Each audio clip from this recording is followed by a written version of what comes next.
Hello everyone back home. I'm happy to bring you another one of my friends and colleagues. So I'm going to let him introduce himself. I'm called Baguma Apollo. I'm 33 years old and I work at URDT. I'm a Farmer Family Learning Group coordinator, working with the smallholder farmers in different sub-counties. And Apollo and I work together a lot. He's one of my counterparts that Peace Corps paired me with. So we work together a lot. And Apollo, do you mind sharing a bit more about the Farmer Family Learning Group approach? The Farmer Family Learning Group approach is let me start with the Farmer Family Learning Groups. These are small groups of farmers. They are small groups of farming households who live near each other. They work together and they help one another in developing each member's farm. They can move from one farm to another. In that farm, they help doing the work, and also as they do the work, they learn from that real farm. So it's different from the other approaches. This one involves working and learning from one's farm. Okay. Thank you for sharing that. Now I'm going to move on to my next question is, what do you like to do for fun, or what do you like to do that makes you happy? What I like doing that makes me happy is when I do farming, it makes me happy.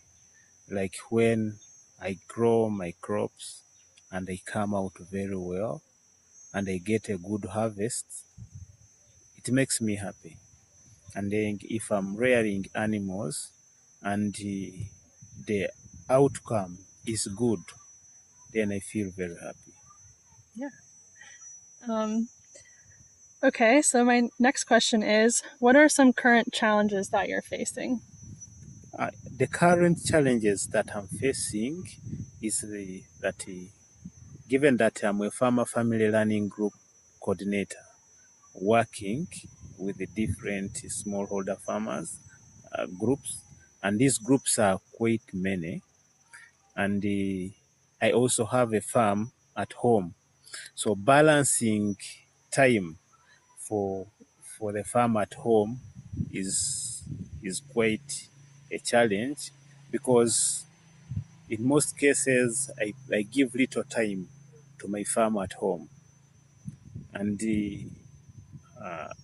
which do not give me the desired results.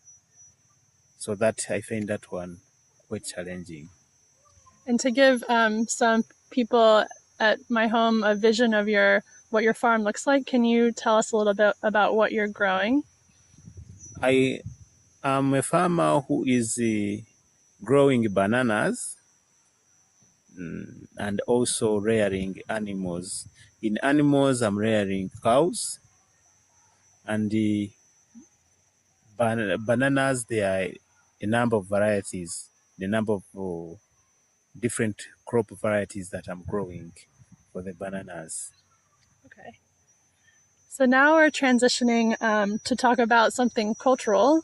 Actually, it's something that is very unique to this region of Uganda. And so, Apollo, do you mind sharing with people back home about the impako and what it is? Empako is, in English, it is a pet name. It is given to it is in two tribes in Uganda, that is Banyoro and Batoro. These are Bantu tribes. The language they speak is related, so they hear one another very well, and they have got empakos. So empako is it in my culture where I come from. I come from Toro, and for us, empako is something that is very important. Like when a child is born, is given. immediately. So it's given the empako, and the empako, there are some, the like the way you celebrate your birthdays, like there are some food that is prepared and we eat. Those who are there eat, and they suggest the empako to give to that child. Different suggestions come, and then they come out with one. But empako specifically means, how can I respect you? Like if the child grows old, that is what is going to, if someone wanted to address him when he's old and doesn't want to speak his real names, would use empako. Like, take for example, if the wife is calling the husband, wouldn't call him by his name.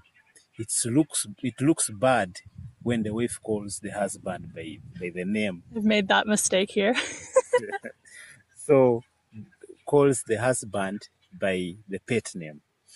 That is the way he's respecting the husband. Another thing is empako is a sign of brotherhood, or a symbol of brotherhood. If like a person came from outside and he wants to associate with you, or is making friendship with the with you, or like that family, is first given empako. That means they are recognizing him in the family. They are recognizing him or her in the family. If you have the pet name or empako, it means you are part of the family. For instance, this one is also manifest in children. Like if you are in Fort Potro and a child comes to greet you when you are a visitor, the child will come and ask you, what is your empako?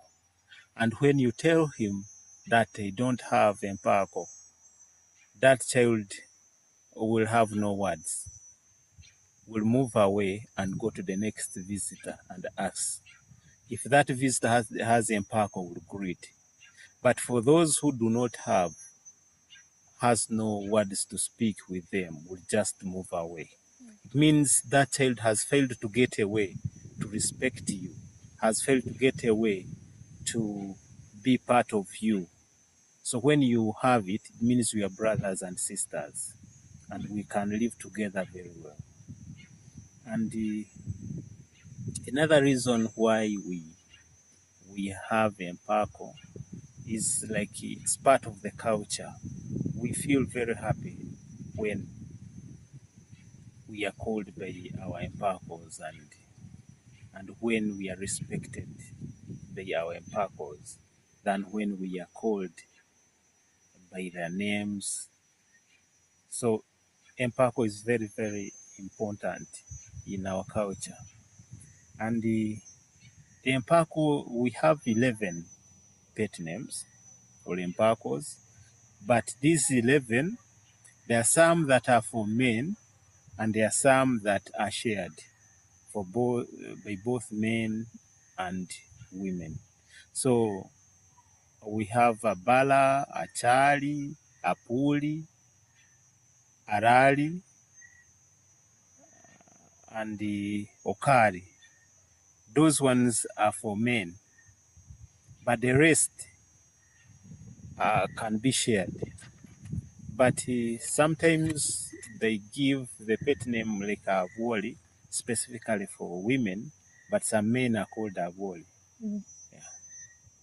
And Apollo and I actually share a pet name. Do you want to tell them about your pet name? Yeah. Or ours? My empako is Atwoki, and Jessica's empako is also Atwoki. Atwoki in our culture, it means a bride or a bridegroom. Like I told you, it is shared. It's for both men and women. So Atwoki means a bride or a bridegroom. And can you tell them about Amoti, which is Alex's pet name? A moti is a queen or a king. Yeah. And the akik is for the leaders, all the ambassadors. Okay, thank you so much. That's really interesting. And I'm glad to share that with some friends at home who probably haven't heard about the Impako, and now they know a little bit more. Um, and so now I'm going to move on to my last question, which is, what is something that you wish Americans knew about Uganda? The Americans, what they can know about Uganda is that Uganda is a peaceful country. We cherish humanness, and we love friends. We love making friends. We are free, and they can also know about our culture, and they can also know about our attractions, the tourism attractions. We have so quite many that they can know about Uganda. Okay, so thank you very much, Apollo. And thank you, everyone, friends and family back home, for listening.